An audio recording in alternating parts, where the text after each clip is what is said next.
এক মাসের বিরতির পর ইসরায়েলি প্রধানমন্ত্রী বেনিয়ামিন নেতানিয়াহুর বহুল আলোচিত দুর্নীতির মামলার বিচার আবারও শুরু হয়েছে। ১৫ অক্টোবর বুধবার তিনি তেল আবিব জেলা আদালতে হাজির হয়ে নিজের বিরুদ্ধে আনা অভিযোগে সাক্ষ্য দেন।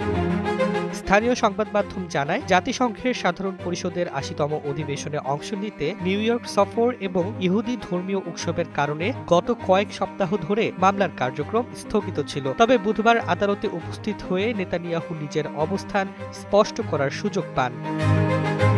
এদিকে যুক্তরাষ্ট্রের সাবেক প্রেসিডেন্ট ডোনাল্ড ট্রাম্প সম্প্রতি ইসরায়েলি পার্লামেন্টে ভাষণ দিতে গিয়ে দেশটির প্রেসিডেন্ট আইজ্যাক হারজোগকে নেতানিয়াহুকে ক্ষমা করার আহ্বান জানান। ইসরায়েলি আইন অনুযায়ী প্রেসিডেন্ট প্রয়োজনীয় তথ্য ও সংশ্লিষ্ট মন্ত্রণালয়ের মতামতের ভিত্তিতে অপরাধীদের ক্ষমা বা সাজা কমানোর ক্ষমতা রাখেন।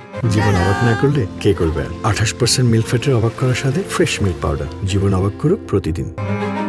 এর আগে গত জানুয়ারিতে ৩টি দুর্নীতির মামলায় নেতানিয়াহুকে জিজ্ঞাসাবাদ করা হয়েছিল। এসব মামলায় তার বিরুদ্ধে ঘুষ, প্রতারণা এবং বিশ্বাস ভঙ্গের অভিযোগ রয়েছে। অন্যদিকে আন্তর্জাতিক অপরাধ আদালত ২০২৪ সালের নভেম্বরে গাজায় যুদ্ধাপরাধের অভিযোগে নেতানিয়াহু ও সাবেক প্রতিরক্ষামন্ত্রী ইয়াভ গ্যালান্টের বিরুদ্ধে গ্রেপ্তারি পরোয়ানা জারি করে। ২০২৩ সালের অক্টোবর থেকে গাজায় প্রায় ৬৮,০০০ মানুষ নিহত হয়েছেন, যাদের অধিকাংশই নারী ও শিশু। ফলে নেতানিয়াহু বর্তমানে দুর্নীতি, যুদ্ধাপরাধ ও মানবতাবিরোধী অপরাধ সহ সব মিলিয়ে জটিল আইনি চাপে পড়েছেন।